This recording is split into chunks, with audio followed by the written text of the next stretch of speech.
think I had some water, no money, my phone, no purse or anything, just a towel. I had my swimming costume on, then a backpack and some water, and that was it. And went Can we off. say, thank goodness you decided to do this in the morning?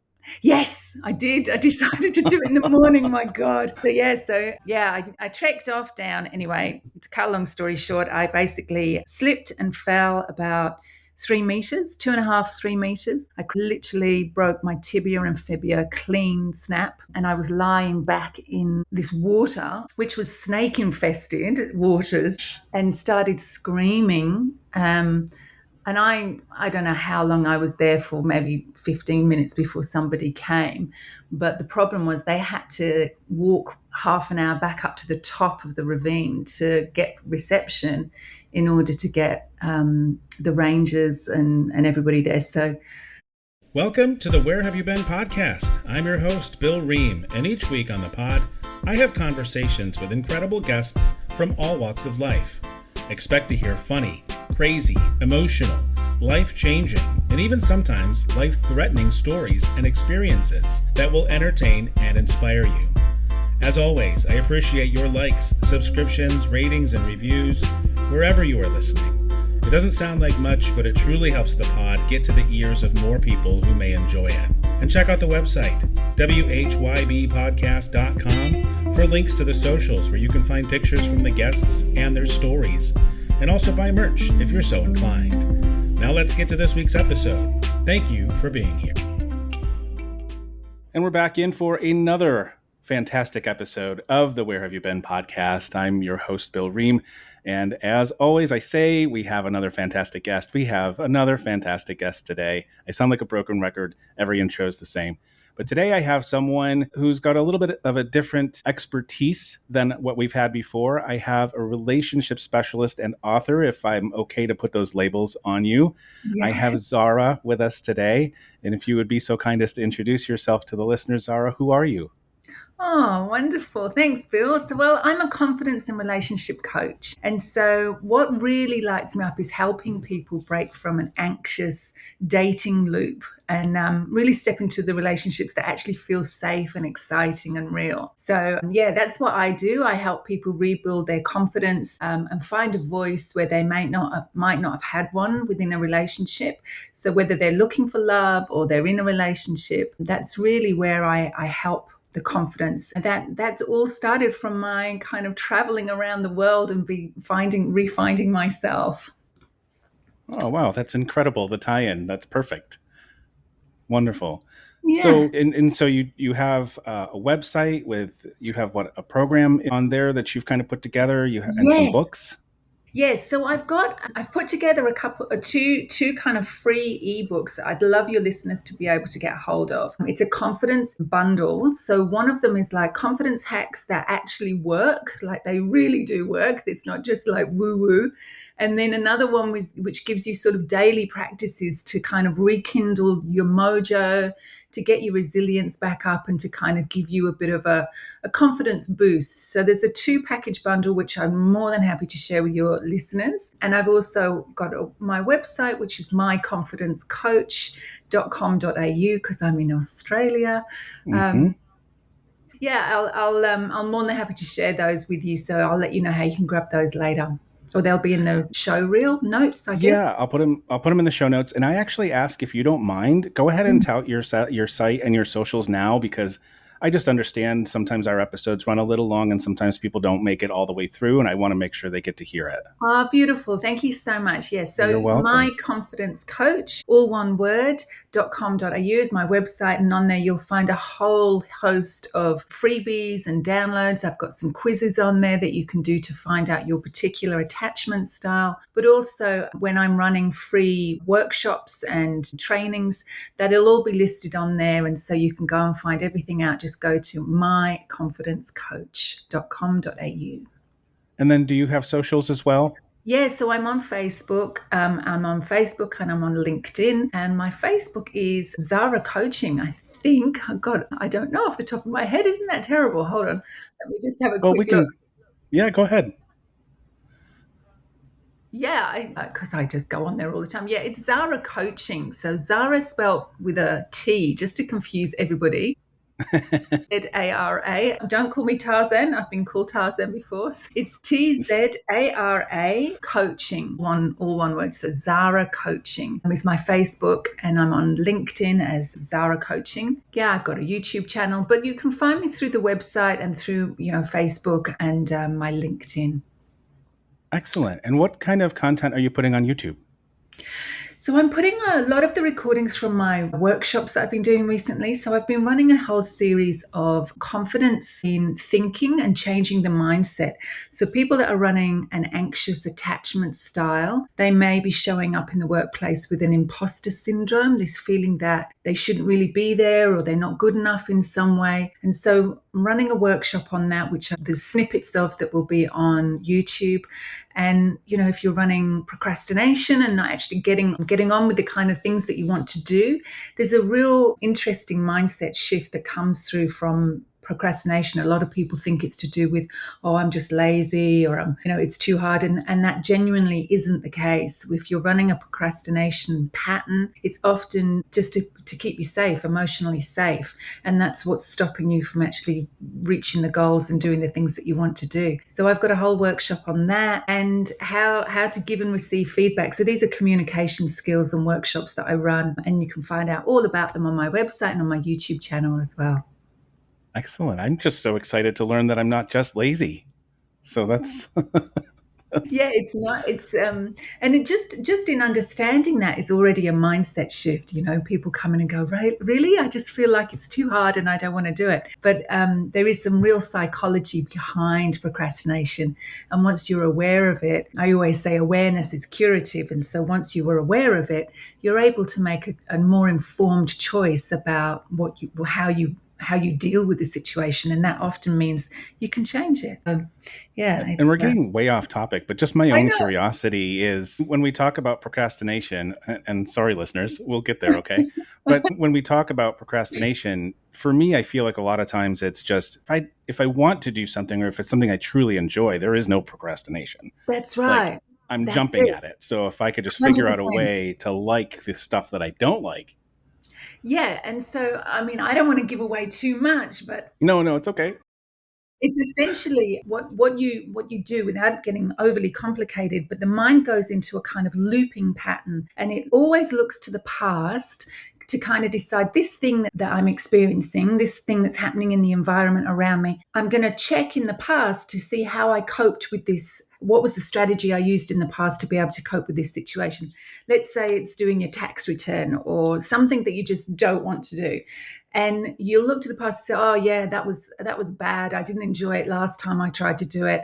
And so your mind goes into this kind of loop of, I don't like it. I'm not going to do it. That was a strategy that works, so I'm going to avoid it. And you start to self-identify as somebody that doesn't do that thing. And so each time that thing comes up, you reference the past.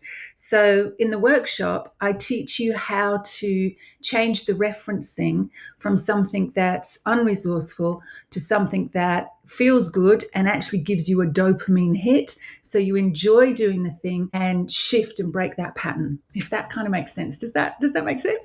Absolutely. Boy, I just set that up beautifully. That was great. It's almost like we worked on it ahead of time. We didn't. So that's awesome. I will definitely check that out because I definitely fall into that category and I need some I Yeah. need some help there. Yeah. So A lot of people do. And I think that the self kind of deprecation that comes from going, oh, I'm just lazy or I'm not good enough at this thing, actually is part of the problem to create the procrastination. And so it's about breaking that narrative that you're telling yourself. But we are going way off topic here. Well, I'll tell you what, one thing that I am not lazy about is travel. So, and I know from talking with you, you are not a procrastinator when it comes to travel either. So just if you would, like, how did you travel when you were young? Did it start at an early age, or how did travel become a thing for you in your life? Yeah, it's interesting. And I actually love the fact that we've started on procrastination and avoiding things, because I think that's probably what the impetus for me was. I was born in the UK, and from a very, very young age, without putting a dampener on the conversation, but I lost my mother when I was 8 years old. That experience kind of made me feel like life is short, life is going to end. It was quite a profound lesson for a child to learn. And so I decided to embrace life because, it's going to end at some point. I've kind of got that story in the back of my head. And so I learned to drive at the age of 17. I passed my driving test. As soon as I could travel across and leave the country, I traveled in my car over to Europe, across the channel, and just spent some time in Europe and just realized there's a whole world of experiences to be had out there. Yeah, at the age of, I think I was 25, I got a one-way ticket to Australia and traveled overland and made a point of going to visit eclipses all over the world. So that became my little bit of a shtick, that total eclipses happen more often than people think, but they just happen out at sea, that line of totality where the maximum viewing point is. Sometimes it's out in the ocean, sometimes it's on land. So I decided to find out where they were. You can go to the NASA website and they plot where the eclipses are happening all over the world. And wherever that is happening on, that's the choice. That's the country that I chose to go and visit and travel around, and let that be the reason I go and visit a country. So I've seen about 11 different eclipses so far. I've been to some amazing different countries, and yeah.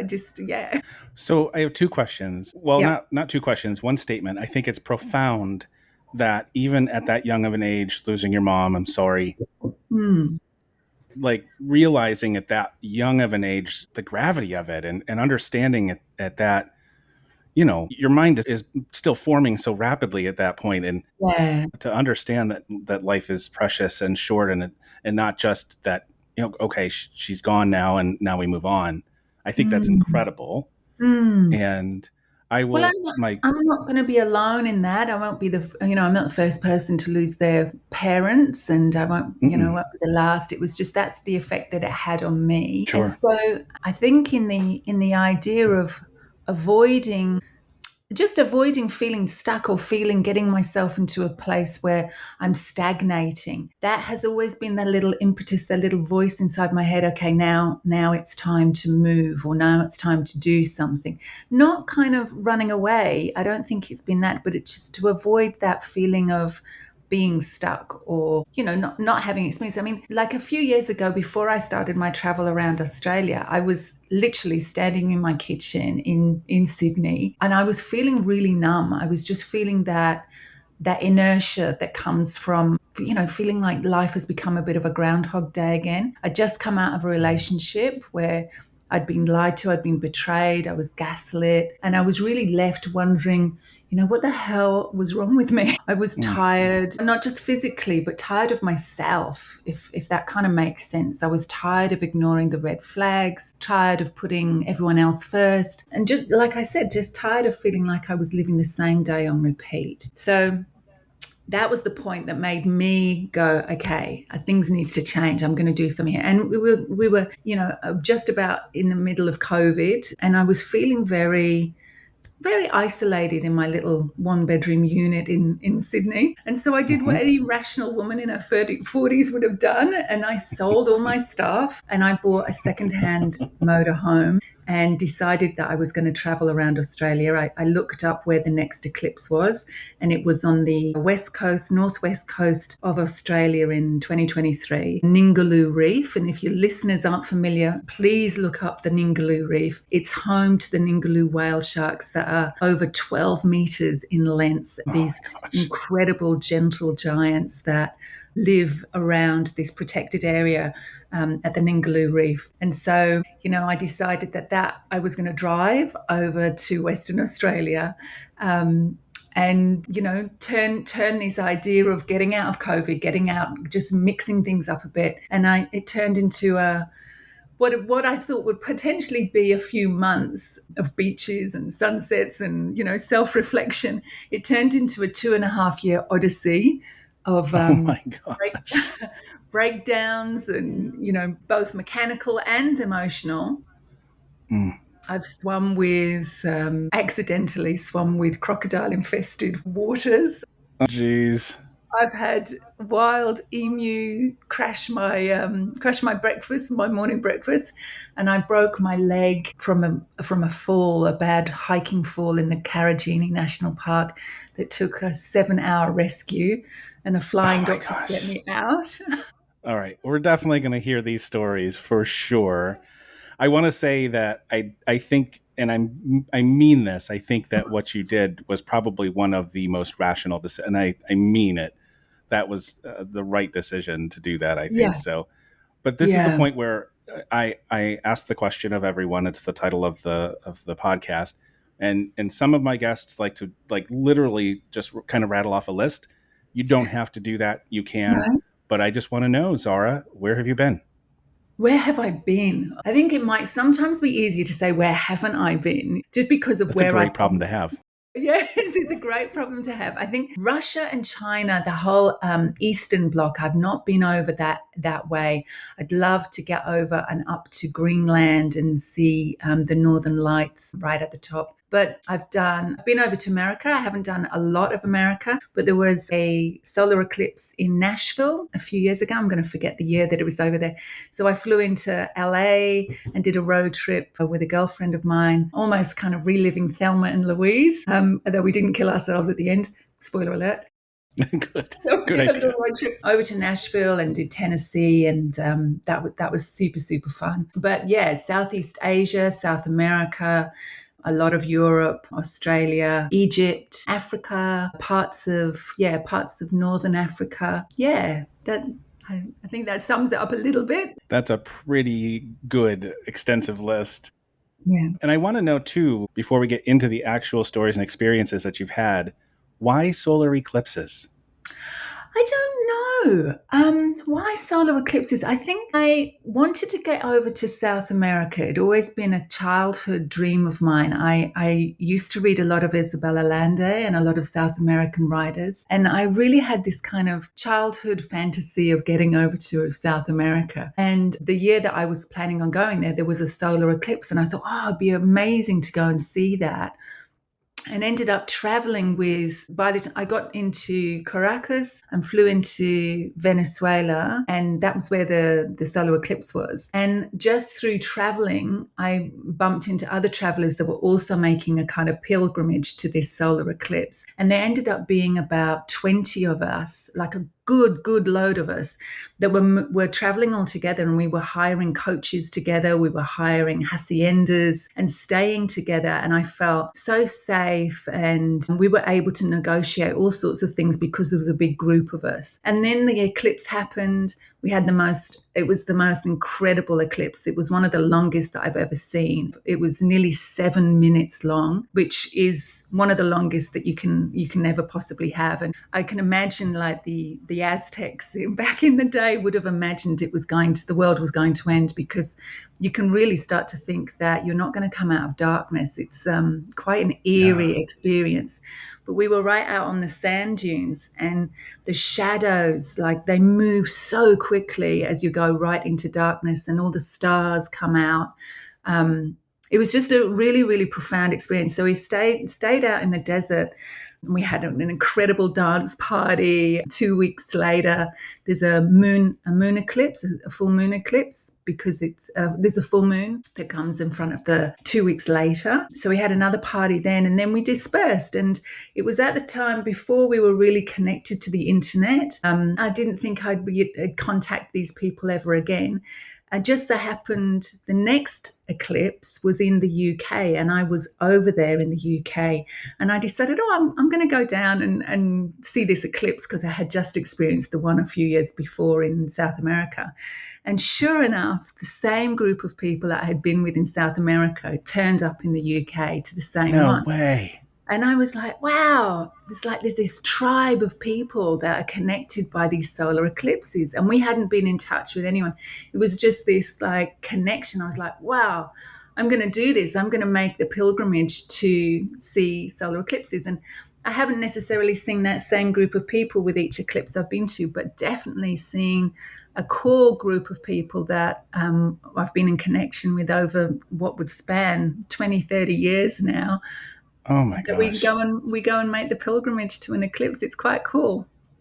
That is very cool. And one of the questions I ask a lot of my guests is, when you travel to places, do you make it a point to meet other people and have conversations with other people? You almost kind of, you don't have to, I guess, when you're doing that kind of traveling.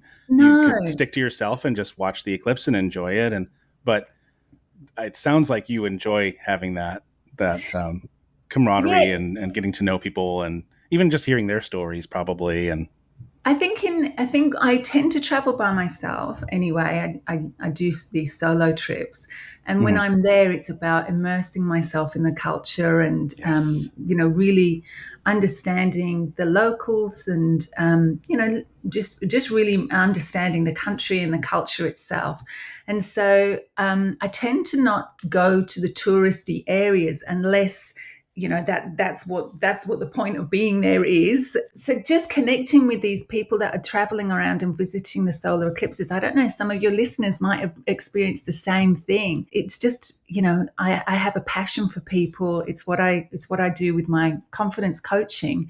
And so conversations and having those deep conversations with people is what really ignites me and where I derive a lot of energy from. So I'm more than interested to have a great coach ride or a train ride and be sitting with people and just hearing their stories. And so yeah, I love to meet people in that way.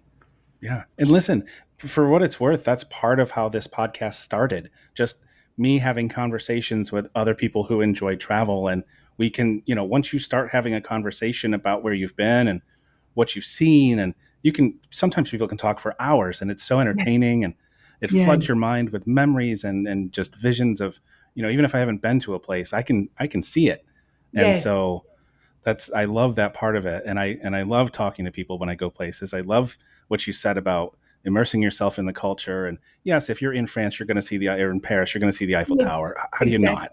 Yeah. But go Exactly. to the back streets, go to the neighborhoods that not everyone else goes 100. to, and see how people really live, and try the real food that's not Exactly. made for the tourists and overpriced. And And then, and I yeah, I mean, there's something love that. so very romantic about the city of Paris. If you're going in there to see the Eiffel Tower and the Louvre and the Arc de Triomphe, and just to be able to immerse yourself, just walking around the streets, I find it such an incredible experience. You can really feel the energy and the romance of Paris. It's a beautiful, beautiful city.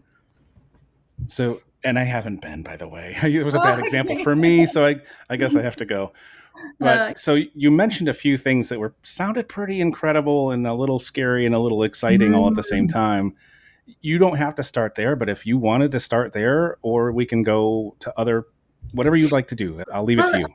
yeah, I guess the trip really the last trip was where I've gone on the road, and I guess whenever I travel to see a solar eclipse, I don't know much about the country. I don't do a lot of research, just that, is it, what do I need? What's the currency? What's the language? And, where I'm going to stay for the first night is really all the research that I did. And so when I How hit how the road, far in advance do you have to plan for something like that? Because I know, like in the States, we had a solar eclipse last year, and I know right, like the that's right. hotels were sold out for That's right. months. So that was in Texas, right? Was that in Texas? Well, I'm in Pennsylvania, and we got it almost 100% here. It was close, Okay. but it Okay. wasn't quite total here. But Yeah, I think people and were telling me, and I couldn't make it over to that one. but I know in Australia you had your own form of transportation Well, which you that's could right. stay in, but That's right. And so Exmouth, which is where it was in the Ningaloo Reef, is this tiny, tiny slither of a peninsula. And the Exmouth Council, the local government, were started to advertise for tourism about getting people over there, and it started a year beforehand. They were telling people to come and to book. And I started my trip and I thought, God, if I get there and I'm not allowed to get into the area or they've closed it off, I'm going to have to book a campsite, because they were recommending that. And sure enough, they had blocked the peninsula off. And so I had to book And I think I had booked 9 months in advance for that particular, just to get a camp spot. And it was, I Wow. have to say, horrendous. It was basically a dusty, there was no grass, there was nothing green, a dusty old field just on the outskirts of Exmouth, where I'd had to pay the equivalent of nearly $100 per night for what was no toilet, no shower, just this car park spot in the middle of nowhere, to Oh my secure a gosh. pot. To secure a pot. I don't know what the exchange rate is for US, but Australian dollars. But it was super expensive, and you had to book for a minimum of 4 nights. Yeah, but that said, I can whinge and moan about the facilities, but they had put on such an incredible show because they had blocked off the area. Everyone that was in for that area, it was packed. They had live bands playing. They had astronomers coming in. There was NASA telescopes that had been set up. It was an incredible show that they'd actually put on in the city, in the center of the town itself. So yeah, hands down, it was fantastic. But the camping facilities, had I not had my fantastic van, I would have been I would have been more disappointed. Yeah. So where did these things what swimming with crocodiles Oh and yes, right. So I was a little bit in the beginning when I first started. I was obviously a little bit green under the collar and didn't really know what to expect. Mhm. My driving experience of Australia had really just been up and down the East Coast. And so as I started to cross the country, it became very, very evident that distance between towns, and you would probably experience this in America because I would imagine it's very similar. The distance between towns became greater and greater. And also the lack of coverage for mobile network coverage was just non-existent in between these Oh wow. towns. And And how so long ago was this? it still would be like that now today. We're only Oh talking, really? Just it's so rural. it's so rural. That's right. It's so massive Yeah. and there's like no one out there. So yeah, there would be like spots where I'd go to where, there was one spot I got to which was just incredible. I had driven for a good, I don't know, good 8 hours and not seen a single car or anything. And I'd gone out and decided I was just going to park up and stay there for the night. And I could, the landscape was so flat, and you could really see the curvature of the earth on the horizon, and I could Wow. see emus bouncing around. I could see, kangaroos bouncing around, and emus just as far as the eye could see. It was just incredible. And I was just in the middle of nowhere, and it got dark, but then it got so dark there was no moon in the sky, and so it was so pitch black that I could not see beyond the extent of my arm. It was just so dark. And I Oh my started gosh. panicking and could imagine that the zombie apocalypse was coming across the plains to get me. It was like, yeah, I kind of felt very vulnerable at that point, even though I know there's nobody out there. There was nothing out there. But just having my lights on in the van, I felt like I was a bit of a strobe light. So Hmm. yeah, I didn't like it too much because there was no trees, there was no kind of real hiding spot. I don't know if I'm explaining that right. So I felt Yeah, very yeah. vulnerable there, but it was beautiful. It was just incredible. The landscape was amazing. But then there's other places that you can see the stars out at night, and you're so far away from any town and fake lights, the kind of electronic lights, that the stars are just immense. It's just this sense that you're just this little speck in the middle of nowhere, and the insignificance of all the problems that we experience are just so, it's just so silly that we spend any time worrying about the stuff in the bigger scheme of things. Yeah. And when that happens, don't you feel a little bit more connected to the earth? 100%. Yeah, Yeah. 100%. So I've got this little projector in the van, Mhm. where I've got like a little blind where I put my projector screen up inside the van, but I've also got a massive sheet that I use magnets, and I put a sheet on the side of the van. So I'd got out under the stars one night and I decided to watch a movie that was just Oh wow. amazing. There was no one else there, but yeah, watching a movie outside under the stars in the middle of nowhere, those are kind of like the times where I wanted someone to be there to share it with, to kind of go, isn't this so cool?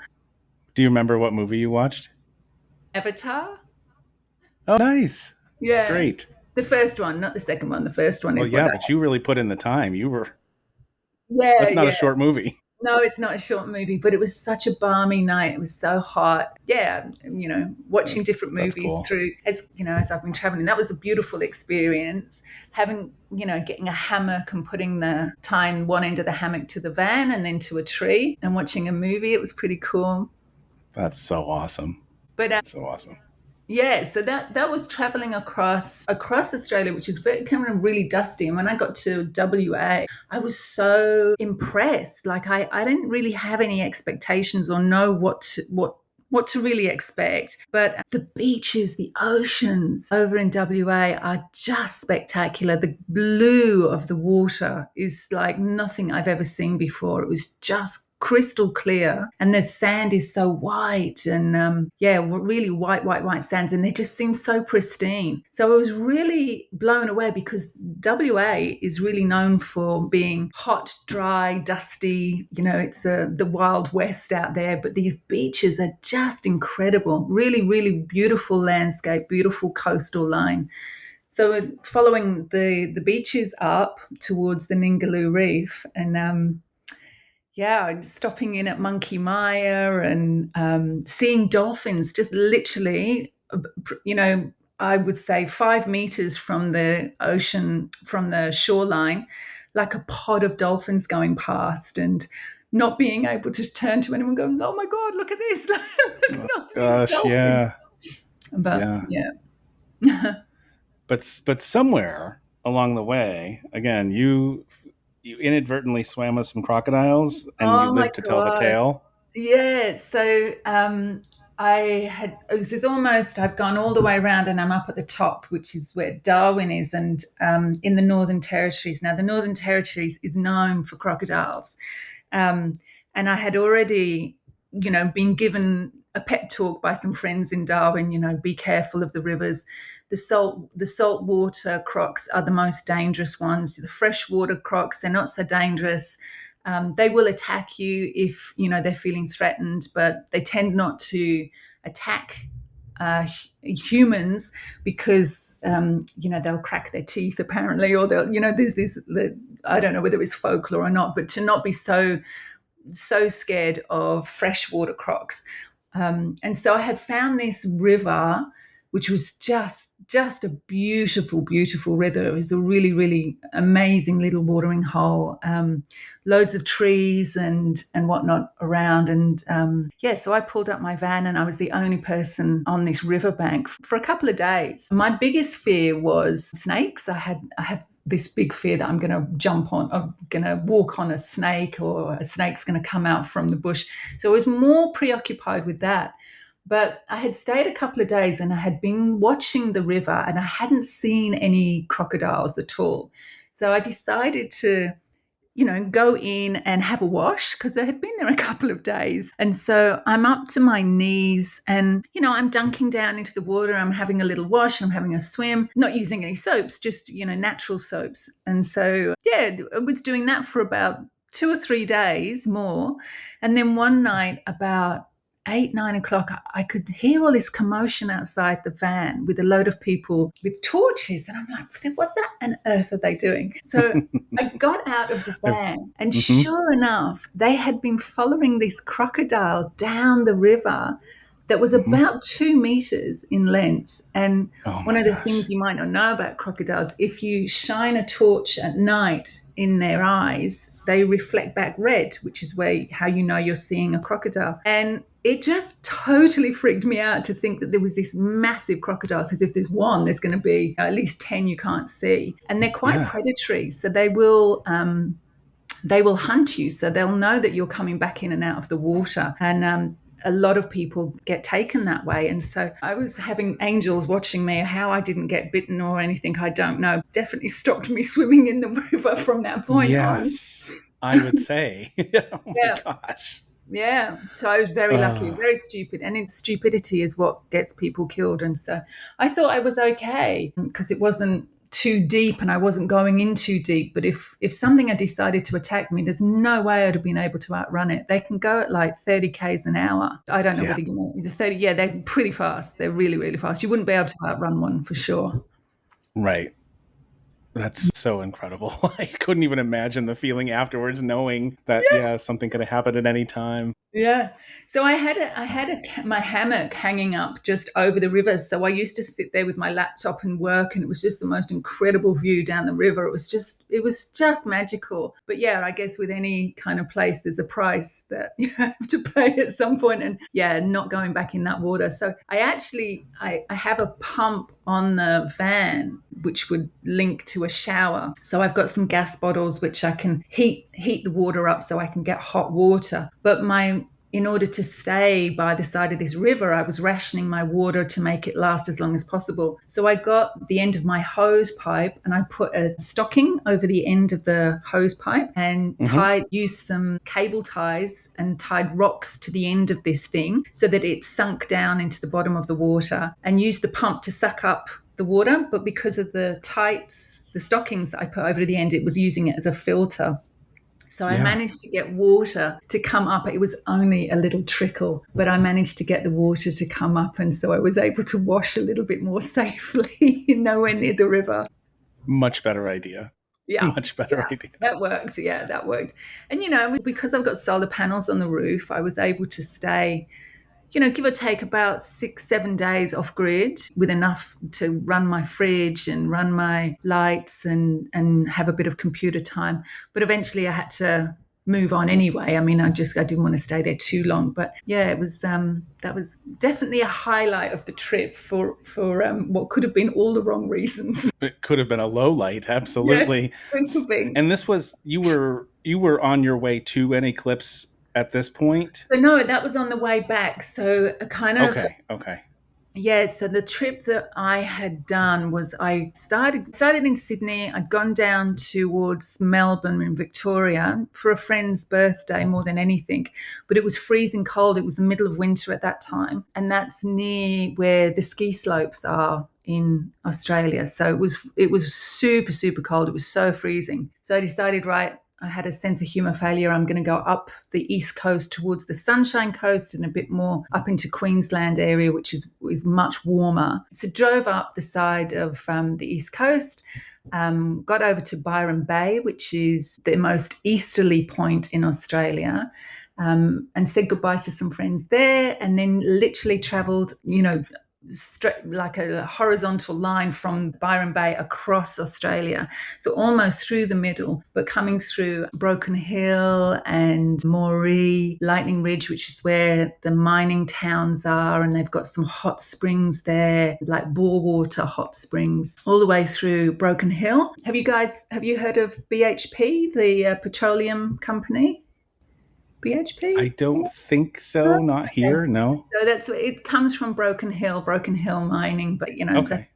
So coming through Broken Hill and then down through the Flinders Range and into Port Augusta, which is just coming through into South Australia, and then from South Australia across the Nullarbor, which is no trees. Nullarbor is Latin for no tree.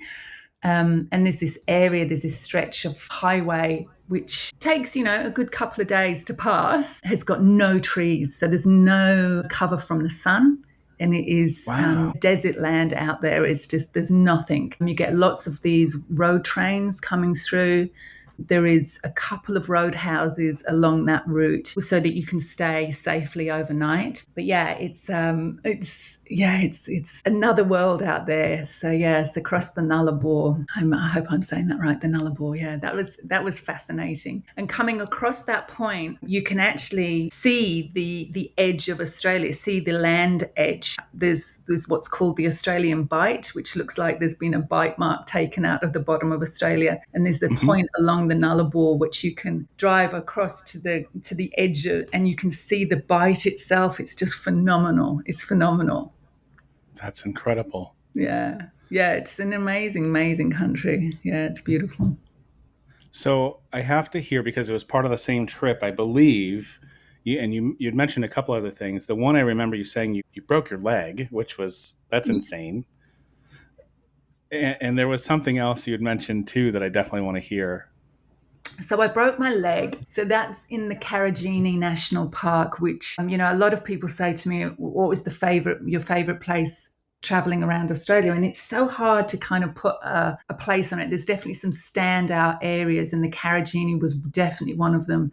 It's a very remote national park, which is built up or made up of lots of different gorges. So these watering holes that come over the water itself comes over these slate-like red, deep red sandstone kind of slate rock formations. And as the water goes over the rock, because it's so hot, the water warms up and you'll get these waterfalls cascading down, which are just this warm, beautiful water that's clear. There's no crocodiles in there. It's these beautiful kind of watering holes. And so there's treks all around the Carragini National Park, and there's rangers that supervise the area. But we're talking a landmass that, would take you, I don't know, maybe I'm guessing here, but a good 12 hours to get from one side of the park to the next. It's massive. It's just a really huge area. So yeah, I had gone there and decided, this was after the eclipse. I'd made the effort to get into the Carragini because a friend had said, you'd be crazy not to go in there. It's just beautiful. And I was not disappointed. The colors in the rock formations are just next level. And the water is so clear. You can see like the little crustaceans and crabs and things that are on the bottom. They're like what do they call them?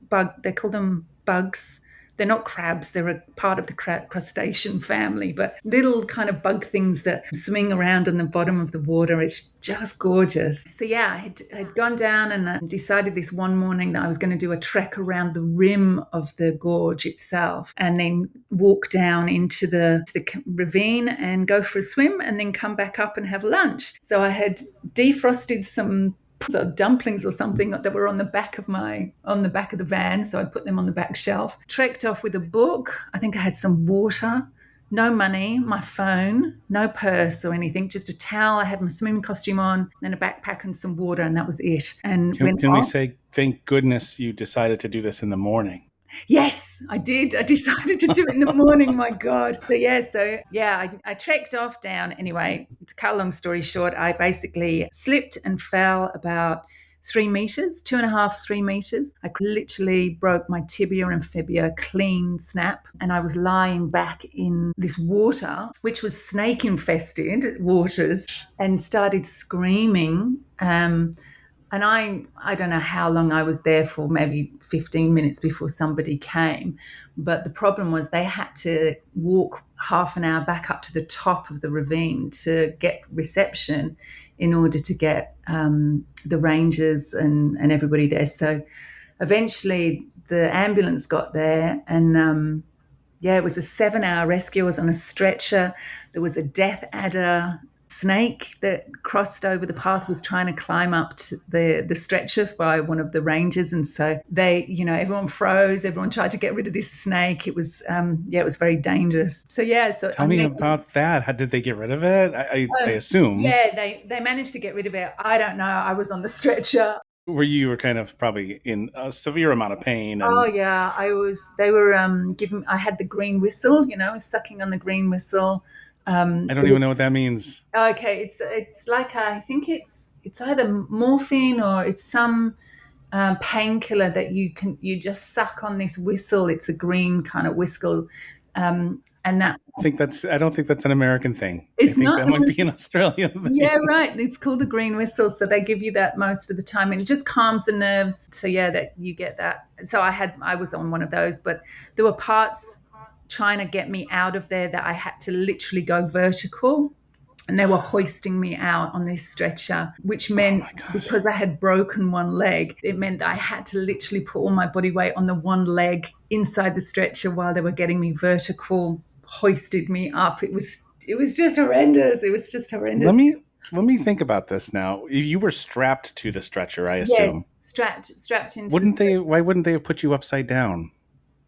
What do you mean? so that your head was down and your legs were up, and that way the pressure wouldn't be on your legs. But anyway. Yeah, I don't know. I think that would have been more scary for me to try and go, because it's quite a big rock face to go upside Oh down. There would my have been, gosh. yeah, would have, no, it was much better standing upright. Okay. Okay. But yeah, just had to make sure there was no pressure on that leg Oh going my up. But then gosh.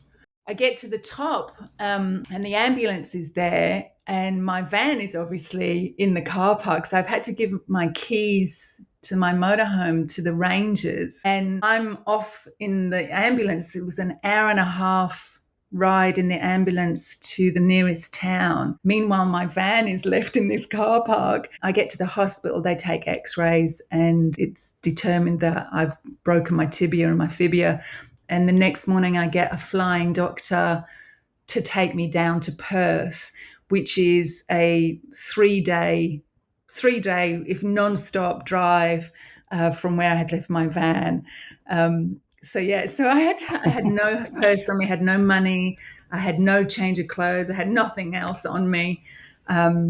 So yeah, I get flown down to Perth, and I'm in hospital and I'm about to get into surgery. It was just really, really not pleasant, not what you'd want. And spent the next 3 months learning how to walk again. Oh my gosh. How long were you actually in the hospital?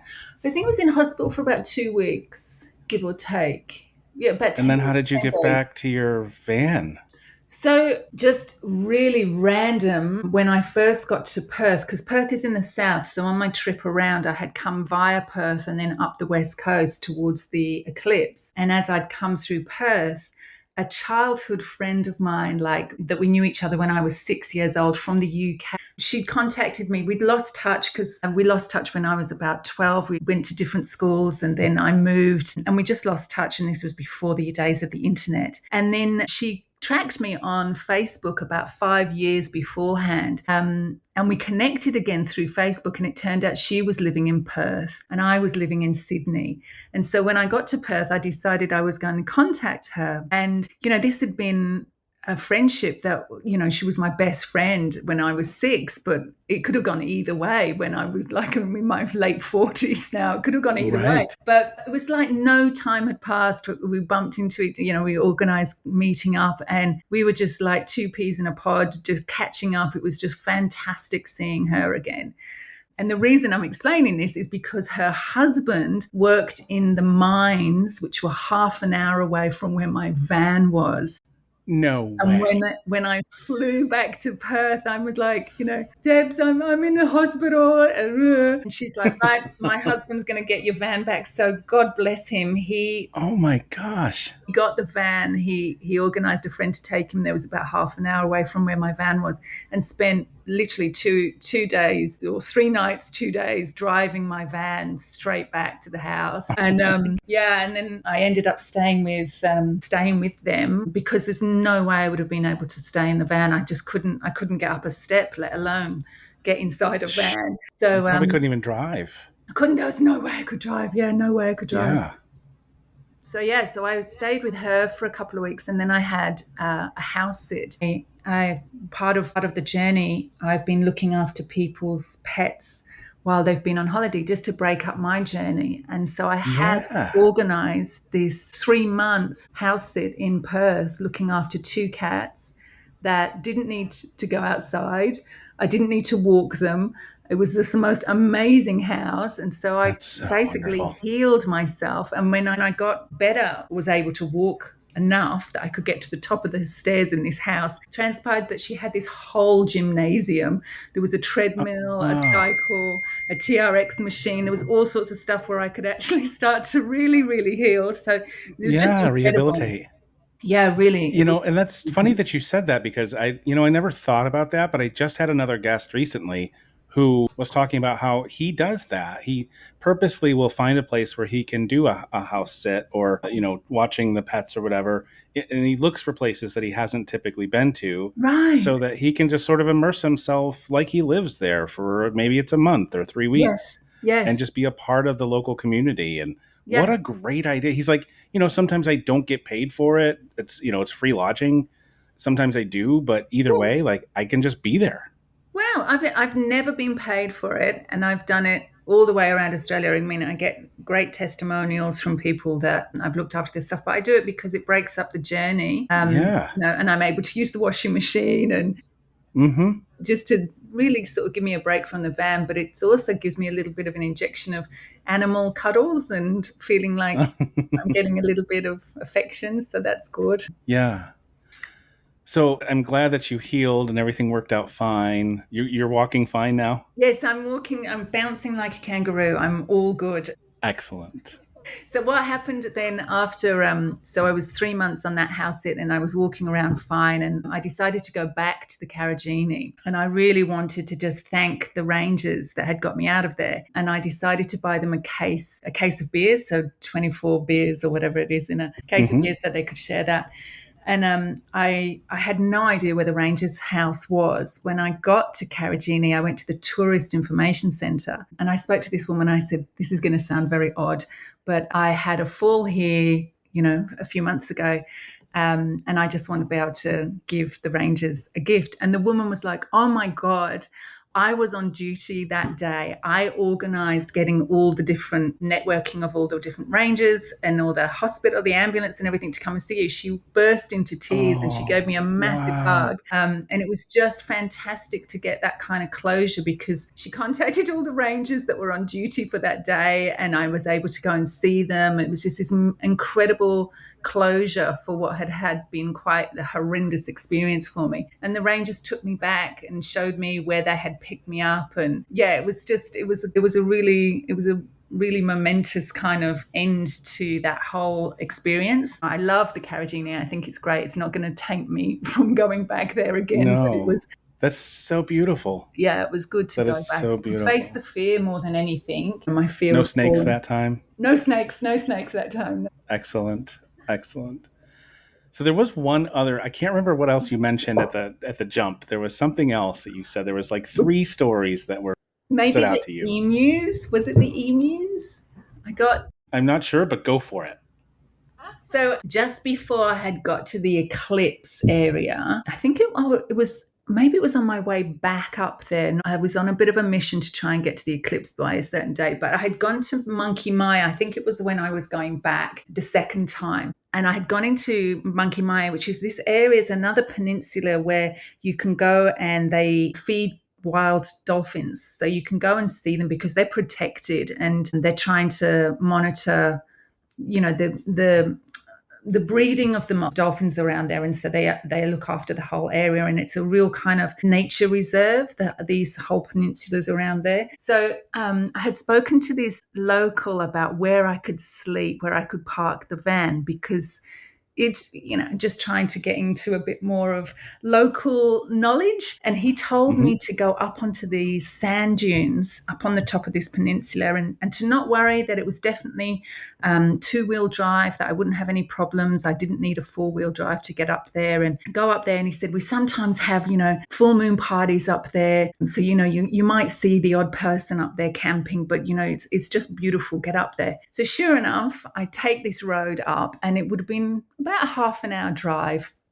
And when I get to the top, there is this 360-degree view of the ocean. It's just spectacular. It's just this red sand up on really, really, really high up. You wouldn't been able to walk down to the ocean, but you could see this. Yeah, you could see this landscape. It was just beautiful. And I saw a couple of footprints, like animal footprints in the sand, but I didn't really think much of it. So I've set myself up for dinner, and I think I even watched a movie that night. I'm not sure. And then in the morning, I started making breakfast, and I've got the coffee on, and literally an emu has stuck its head around where I'm cooking the coffee, which just made me jump backwards, because I don't know whether emus are dangerous. I don't know whether they're aggressive or not. He seemed to just be really curious and a bit inquisitive, but there was another one beside him. So there's two of these emus coming up, nodding their heads and bouncing up and down and really, really curious.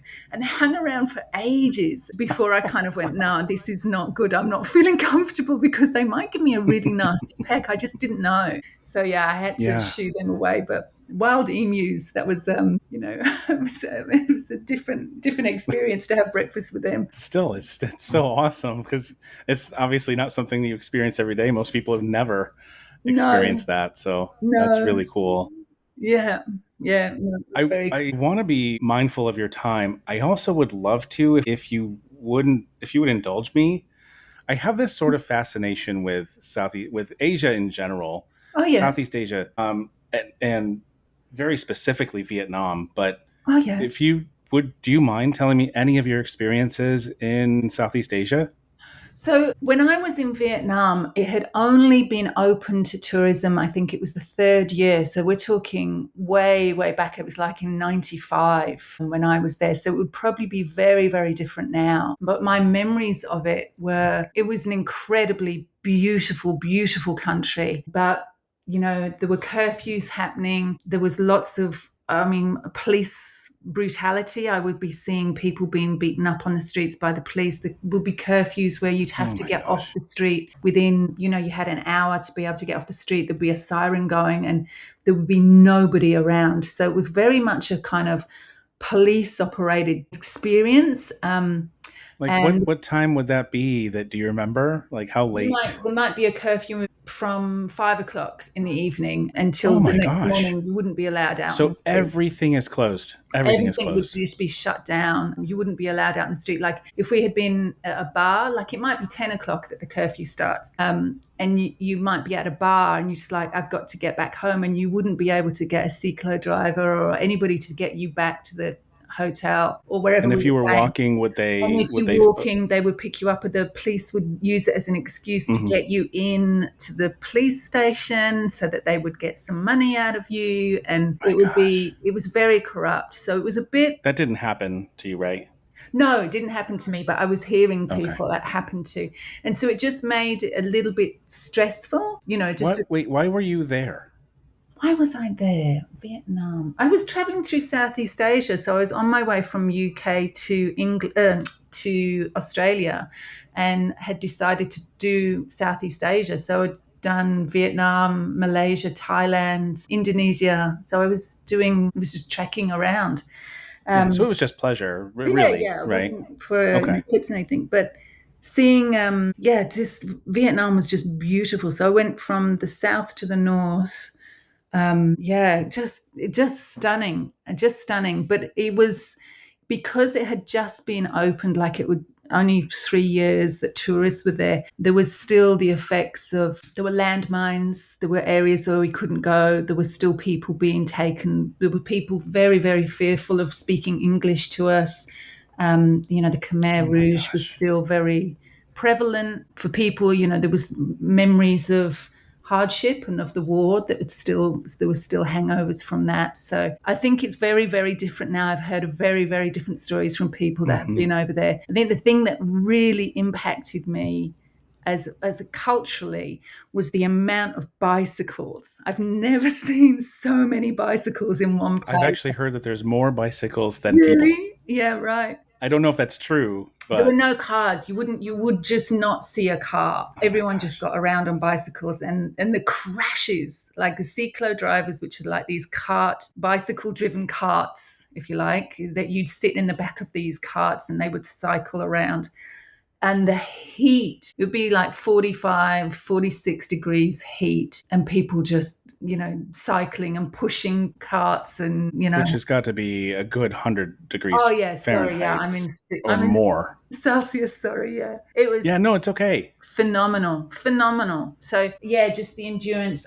I went into the Kuchi tunnels. Have you heard of the Kuchi tunnel? Kuchi I tunnel. have not. No. So during the war, the Viet Cong would go down underground, and so they built this labyrinth of tunnels, these systems, so that rather than being dispossessed of their land, they would go underground.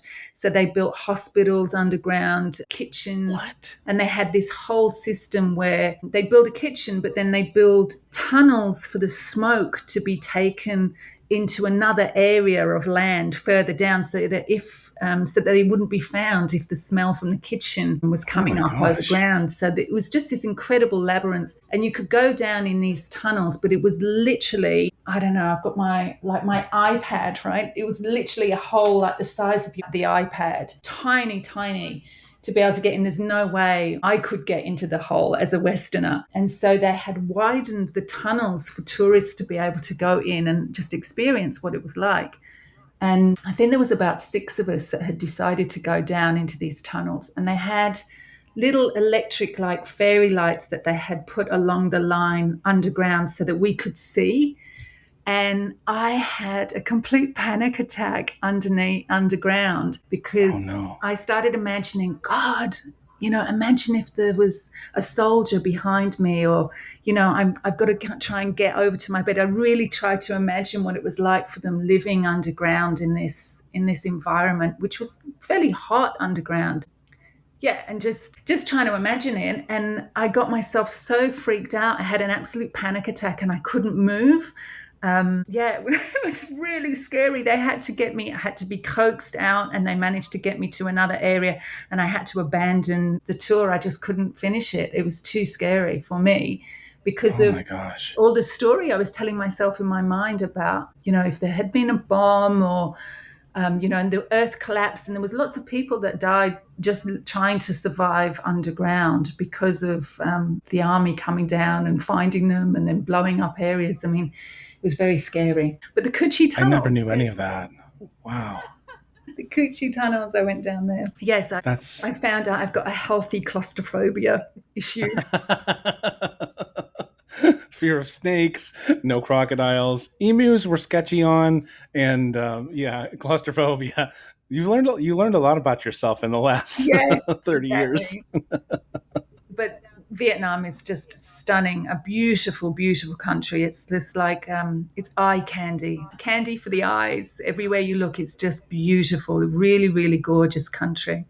So Yeah, yeah, I just think for some reason, I'm really drawn to it. I really yeah, want to go, and and it's a really odd stretch of land that has been kind of victimized by different countries. I mean, the French, the Dutch have tried to invade it, obviously America, and so it's a really odd piece of land that has just been really kind of people trying to take it from them. So it's a very, very beautiful land. Because of the French influence over there, the bread and the patisseries that they have over there are just beautiful. The bread is mm, amazing. And then obviously the Dutch influence on the architecture over there is really interesting. Um, yeah. And as far as I understand, once you're there, it's especially today, it is so inexpensive yes, okay, yeah. for most everything. Traveling, like getting around, and Mm. you can eat a fantastic meal for $1. Oh, probably. Yeah. I mean, when I was there, they had, let's say I was getting on a train to go somewhere, there would be three different prices. So the Vietnam price, a Chinese price, and a tourist price that's recognized on everything. So the tourist price is the most expensive. And so you just, there's no way you could kind of, well, why would you? But I mean, it was still Yeah, fairly cheap. But yeah. that was how they were running, and I don't know what it's like these days. Interesting. And I know I'm interested in all of Southeast Asia. I know that Bali seems to have a warm spot in your heart. Oh yes, Bali's beautiful. I've several times. I love Bali. I've got a few friends stay over there, and when from Australia, it's not very far at all. I think from Perth anyway, it's like a 2 hour flight over to Bali. So, it's definitely got a very beautiful place in my heart. Bali, it's gorgeous. Any any just incredible memories or anything that stands out to you being in Bali, Being in Bali, or like a favorite part of it? What I think stands out my to you? my favorite part in Bali would probably be Ubud, but it's changed so much. I think over the years it's really been affected by tourism, and there's more and more tourism. They got affected through COVID, and I know a lot of people left. So it really it relies so much on tourism, but it also taints the beauty and the pristineness of Bali. Yeah, Ubud would still be one of my favorite places. Ubud's a town in the mountains. It's inland, so it's not near any of the oceans. And it's just got this very kind of relaxed, villagey type feel. Lots of artisans are there, so there's lots of art galleries, and yeah, the there's the traditions of Balinese culture is kept alive up there, so that's really It's a place in my heart that I really like. It's also where the monkey forest is. So the Mm-hmm. monkeys are a bit crazy in this monkey forest. If you go in there, a lot of tourists get attacked by the monkeys because they've learned that Oh, the God. tourists have food or they've got, trinkets. And so I had this sandalwood bracelet, just like sandalwood beads. And I was in the monkey forest and the monkey came and snapped it off me and started eating all the beads. Yeah, I lost my sandalwood thing. But yeah, they can be very aggressive. So you just got to be careful of the monkeys in the monkey forest. But yeah, Ubud is gorgeous. Oh. Yeah, Bali in general is just amazing. It's got the black rock volcanic beaches. So it's got Mm. two black sand beaches in Black the sand north. beaches are so incredible. Yeah, they're bizarre. Hey, like very, very bizarre feeling. But yeah, so it's jet black volcanic sand, and obviously Mm-hmm. white sand beaches in the south. So it's Yeah. just a gorgeous, gorgeous place. I actually experienced a black sand beach in Santorini in Greece, which Okay, is, of course, Santorini is it was built on volcanic. it's volcanic rock. Yes, That's all there is there. So yeah, perfect. yeah, And I want to get to the final five questions because again, I want to sure. be mindful of time. Can you please talk about Thailand a little bit? Thailand. Oh my gosh, what to say about Thailand? Well, I mean, we're talking about a time when I was there before really the internet or anything. So the food is incredible. I used to get my post while I was traveling through Post Restant. Are you familiar with Post Restant? I am not. I'm Okay. sorry. So this is a thing, and I think it's still relevant today, but every post office around the world, the main post office in the town, in the city, has a restant service. So which is your main town where you are, Bill? Where do you live?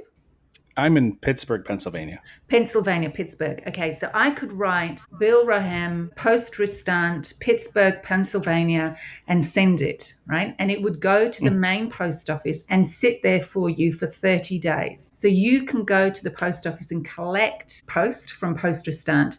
So for people traveling, especially, with me traveling on the road around Australia, using a postal service at any main post office is how you get your post. And so back in the day before the internet, this is how I would get letters from overseas or send and receive things from people. And in Thailand, one of my favorite memories is taking a boat, which is effectively the ferry, over to the poster stand down the river.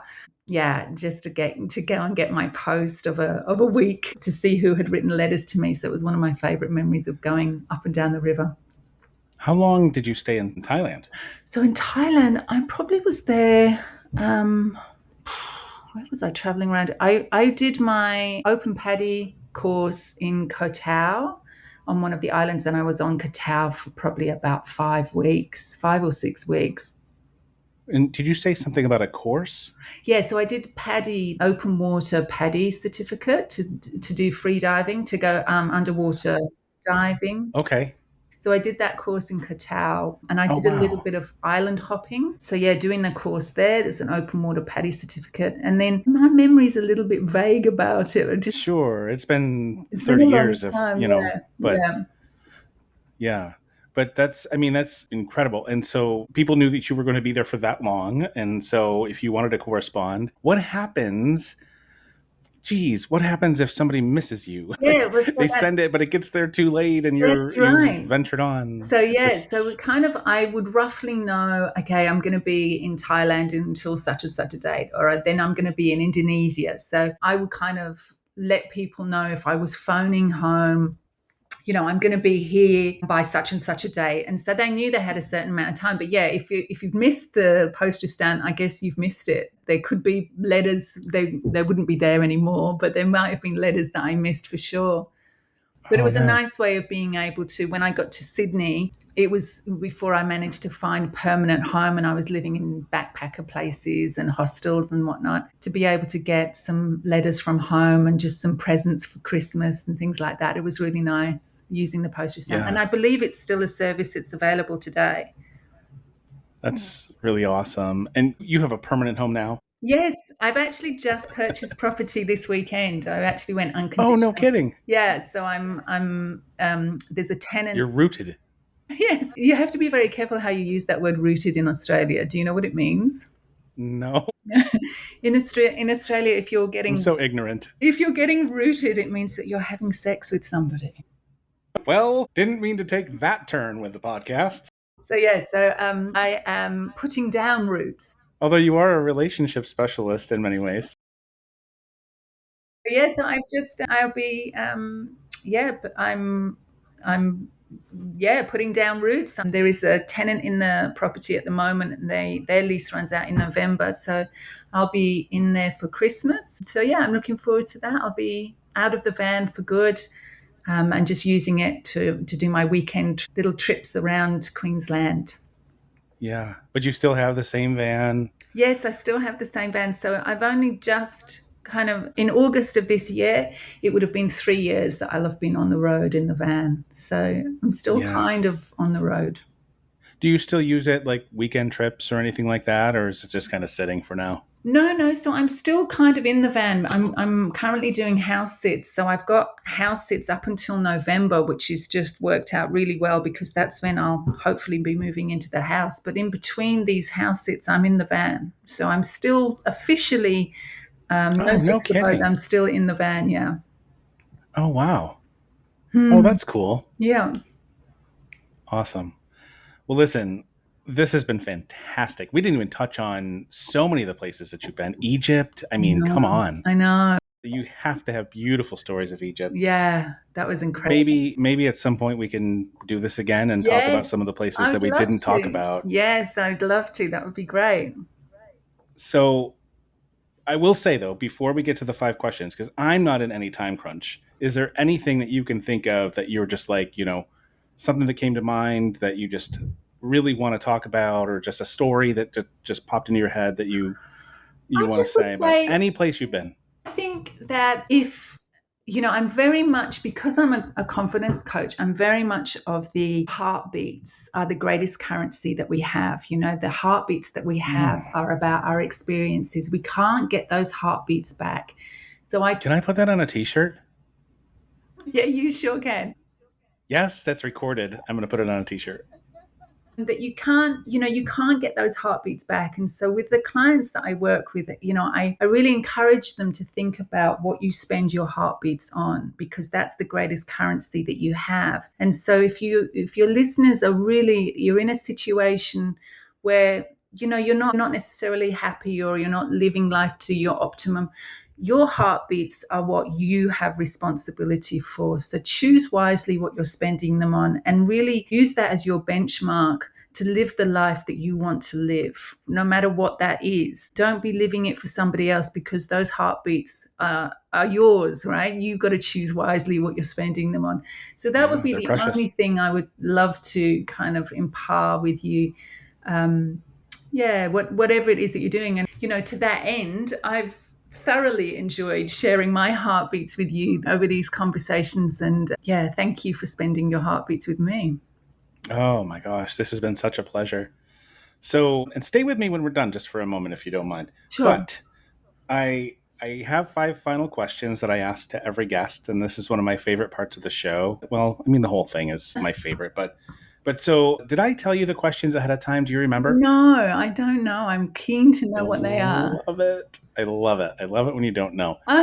So nothing is outrageous or crazy, whatever, but they're all things you already know the answers to. So that's the fun part. So Okay. my first question, and we did not talk much about food, which is sort of unique. And maybe you're not a foodie, and maybe you Oh, are, yeah. but we didn't touch on it. So Right. my first question is, and I'll be very careful how I phrase this, of all of the meals that you've ever had in your entire life outside of your own home, or like like your dad's house, you know what I mean, like growing up, Yes. your favorite meal experience that you've ever had anywhere. I'm just going to go with the first thought that came up, and I don't know whether this would be the most favorite, but the first thing that I can think of is when I first got to Bangkok in Thailand, there was a banana pancake. truck on Koh San Road, and I ordered a banana pancake. It was the most delicious. I can't tell you. I'm even salivating just thinking about it. It was just a most amazing thing. I got very addicted to banana pancakes, but they had to be from the street vendors because they just did it in a certain way, making the pancakes super crispy and the banana almost caramelized with a kind of chocolate Nutella sauce over the top. It was just amazing. And nowhere to sit, just people all around, Yeah, right? I mean, the yeah, and experience itself. the smells of Khao Road are just, all the different street vendors. It's a crazy street. There's lots of things going on.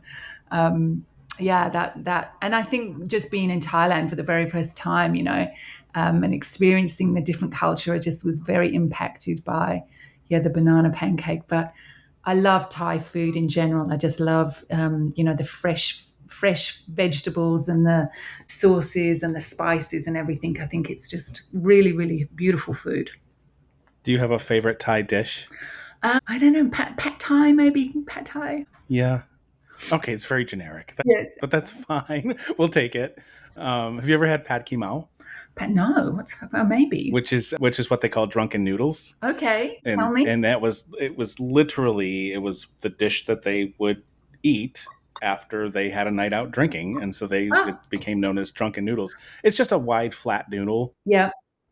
but the sauce is just incredible. Obviously, it's a brown sauce, and it's one of my favorite dishes that I've ever had from Thai. So I recommend that you try that if you get a chance, Okay, all right. Well, I'll even make a from note. a local place if you have one. Oh, yeah. Well, so we have a lot of Asian influence here in Australia because we're so close to that part of the world. And so Australasian food has its own kind of delicacies. So, yeah, very, Excellent. very strong influence on Asian food here in Australia. So it's very easy to get You hold of. know, and that's honestly like just a total side note. Australia is a place that I have to get to. I Yes. have a one of my best friends who he was episodes 2 and 3. Honestly, I was afraid we wouldn't get an hour because I just wasn't sure. But he works in film and movies and television, and he was in Australia to film Aquaman, and he was there for 8 months, Yes. and he just raved about Australia. Yeah.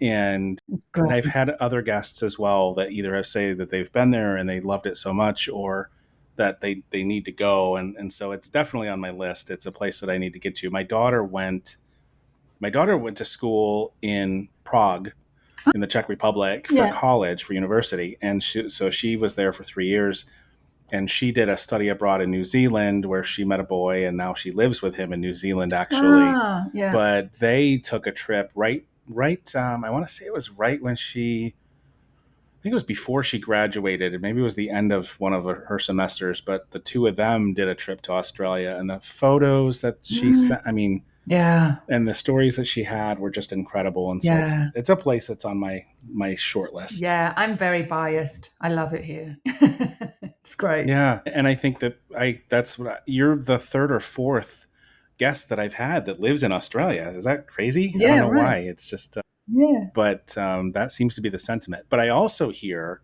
over and over about how because Australia is sort of in its own place, that travel is a big part of Australian life. Mm. That people tend to make sure they have like a trip outside of the country, maybe on an annual basis. And maybe that's not true for everyone, but that's sort Mm. of what I'm hearing Yeah, maybe. from people that I've talked to. So, Maybe. I mean, having just spent the time on the road, there seem to be a lot of people also just traveling around Australia in their caravans and stuff. I would imagine very similar to America. You've got very massive landscape and people traveling in their motorhomes and RVs and stuff. And so you got that four-wheel drive culture here. yeah. You just got to remember you're not top of the food chain when you go out the bush. Yeah, and I've heard that too. There's lots of animals and insects, and they're all very large. And they're most deadly in the world live in Australia. The highest Yeah, number of deadly animals in the world live in Australia. So you've got to be very it's the mindful. perfect place for you. Yes. It's the perfect place for you. You've got to be mindful. It doesn't have to be big. It just, if it can bite you, it might kill you. That's okay. Well, maybe I'll think again. Just But be respectful, just be respectful. It's like, you go, there's sharks in the ocean, but it's not going to stop you going for a swim, right? You just got to be mindful. well, it might stop me. But I'll say that I don't know if it's just a cultural difference, and I know that there is obviously a subsection of the population that is really into traveling around the United States. But I think from the people that I've encountered here and the conversations that I've had, I think we tend to overlook the United States a Yes, lot, even though we're here yes. in it. Take it for And so granted. even when I have guests, they want to tell me all about the places that they've been outside of the US, and they don't Mm. really, yes, and I've been all over the US. Well, the US is like 50 little It's countries, amazing. It's amazing country. You've and got like the parks and the national parks and I mean, you've just got the plains, the desert plains. You've got all sorts of stuff in the one country. You don't need to leave. You can go just stay in the same yes, country. yeah, and I think we overlook it a lot, but that's Mm. a totally separate soapbox, and I won't stick on that. So we've got question 2 to get to, and question 2 might be my favorite. So, question number 2 is, of all of the places in the world that you have been to, even if I offered you a free trip, you would turn it down. Where do you not want to go back? Ooh. For whatever reason. Interesting. I've always said if I was to go back, I wouldn't go back alone. And that would be Egypt. I don't know whether that's answered your question. I would probably go back, but I don't think I'd go back alone. I just found it Okay. very, very uncomfortable traveling around as a single female in Egypt. I found it very, and as a Western woman. Okay. That's a fair answer. Absolutely. Yeah. But I thought, Yeah. I mean, Egypt is an incredibly amazing from a cultural perspective. The pyramids and all the stuff that's there, that's no reflection on that. I just found it um, culturally very different. And yeah, I had to cover my hair and be very. Yeah, it was just a very different experience. It was very culturally, it was very odd being there. But as a single female, I found it quite stunting. Stunting is that? Can I ask when you went? When did I go? It would have been maybe 2013, 2000, no, Okay. maybe, So not terribly long ago. It no, probably hasn't changed a whole lot since then. no, yeah. Yeah. Okay. Interesting. Hmm. Well, let's flip that around. So, of all of the places in the world that you have been, question 3, where do you absolutely have to go back to? Hmm. Where do I absolutely have to go? I think South America. I'd have to go back to South America. I thought Mm, yeah. I had some very strange experiences there because I had just been traveling. It was in 1995. Oh, sorry, 1999, 98, sorry, when the drug cartels were quite prevalent and life was yeah. very Yeah. cheap. And I had some very, very scary encounters with grenades, the guerrillas, lots of, yeah, it was very scary. And I wasn't very attuned to that. So I think I'd like to go back and experience the country without that affliction, the political Hmm. affliction. So I don't think there is, yeah, I mean, there's lots of, I mean, there's places in Australia I want to go back to. But I think there's so many places in the world that I haven't been to that I'd like to go to. So I probably, When you went to South America, were you in like Colombia or yeah. Peru at all? Or So I went yeah, to, did you go to Medellin by chance? yes, I did. Oh my gosh! So that's probably one of the scariest places you could have gone back then. Yes. But I implore you, please go back. Oh, yes. Please go back. Yeah. I Okay. was there just a couple of years ago, and it was one of the most life changing places I've ever been to. It was Yeah. so beautiful, and everything is Medellin so is, different. yeah, there were that whole, I came from Venezuela through there was a canal, so going through, not through the Mexico Canal, but coming just beneath there, going across, and apparently it was just one of the most scariest guerrilla paths at the time. There were Yeah, the bus that we were on refused to get out, refused to stop the bus on this particular good, stretch of the road because it was so good. dangerous. So yeah, I would like to go back for that reason, but I am a little bit jaded from the experience that I had. Mm, no, Was give it another chance. It's so incredible. Yeah, so I think It's I'd go so back there. safe now, and Yeah, yeah, yeah, beautiful. So, and I want to hear all these stories. yeah. Okay, so question 4, we're almost wrapped. Of all of the places in the world that you have not been, where do you have to go? Not bucket list, because we've all got bucket lists. No, But so where is that one or two places you have to go? I've heard, and I've recently watched David Attenborough's Oceans. I don't know if you've seen that movie, the new one that he's just got out. It's heartbreaking. I haven't, but I will. Oh my God, it's just heartbreaking. I really hope everybody watches this movie. But I would want to go to the Greenland to the north and see the Northern Lights in Iceland up in the north. Is it Iceland or Greenland? Up in the north. That's terrible. I don't know. That's where I would love to go. And just... I think it's Iceland, but... I think it's Iceland. Yeah, maybe Iceland. Not Greenland, Iceland. Up in the north, I've had friends go up there and do some cinematography and just blown away with, the majestic, pristine, untouched aspects of that land up there and the extreme cold, and just to experience that. I think that's probably somewhere I'd like to go. Excellent. Yeah, that area is somewhere that's on my list as well. So, Okay, final question. This is an easy one. I'll end it on an easy question. Okay. Where are you going? What do you have in the plans? So I think I'm actually in the process of pulling up stumps for a little bit. I've been on the road for a while, but I don't think that I will ever stop traveling with hand on heart. I guess my answer to that question would be I'd be looking up where the next eclipse is and probably heading to that. I don't know where that is, but in answer to your question, that would probably be my next thing. If I want to go on a trip, I usually start looking at where the next eclipse is. That's so incredible. Like you're still like, now you have like a sort of core group of followers that you kind of stay in touch with. We're not really that in touch. It's just if I'm going to the But you eclipse, can. Yes, if I'm going to the eclipse, I might just reach out. There's a handful of people I'll just say, I'm heading there. Are you going to be heading there? And it's either yes or no. And if it's a no, then I'll definitely be meeting up with other people there. Yeah. But but I'm not actually sure where the next eclipse is. That's very bad, but that's what I would do. That's where I would go. It's one of the only things, I hate to throw shade on Facebook, but it's one of the only things that's good about Facebook is to actually be able to keep in touch with some people. 100%. There's so much negativity. I agree with you. I agree with you. Try to avoid it, but my experience is definitely with my friend in Perth. Had I not been able to reconnect with her and having the fall that I had, I don't know what I would have done. I would have... Yeah. It's so to that point, Facebook was an incredible asset to us. Yeah. Yeah.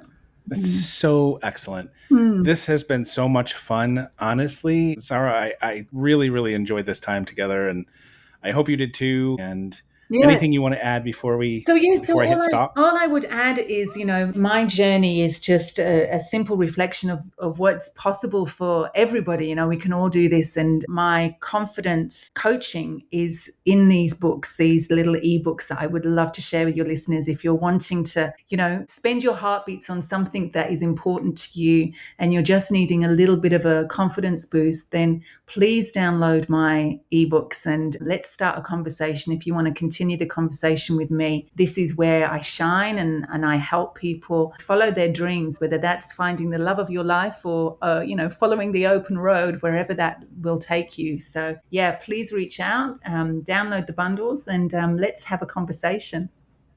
Yeah. And I think you said that the listeners of the podcast get 100% off. It's a free book for download for your listeners to download. I know. Yeah. Free bundle. I know. I was being silly, trying to be, but yeah. So just an exclusive for our listeners. Yeah, for your listeners. Yeah. Yes, exactly right. Thank you so much, Tzara. And hey, if there's ever an eclipse in Pittsburgh, I'd love to show you the city and be a part of your heartbeat and your journey. I'll be reaching out if that's the case. Yeah, for sure. Be excellent. Thank you so much. Oh, pleasure. And there's another episode of the Where Have You Been podcast in the books. Thank you so much for listening today.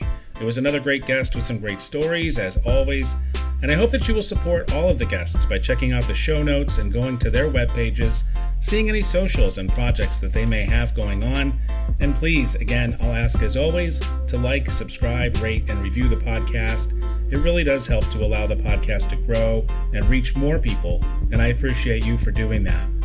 Also, if you haven't done so, check out the website, whybpodcast.com, where you can find blog posts. If you'd like to be a guest, please register to be a guest on the site. And check out the merch page. There's some really cool stuff if you're interested in representing the pod, along with some other cool travel items and apparel that I'm working on every day as well. Join me again next week for another great guest with more incredible stories. New episodes drop every Sunday just after midnight Eastern Time. Until then, thank you for being here, and have a great day.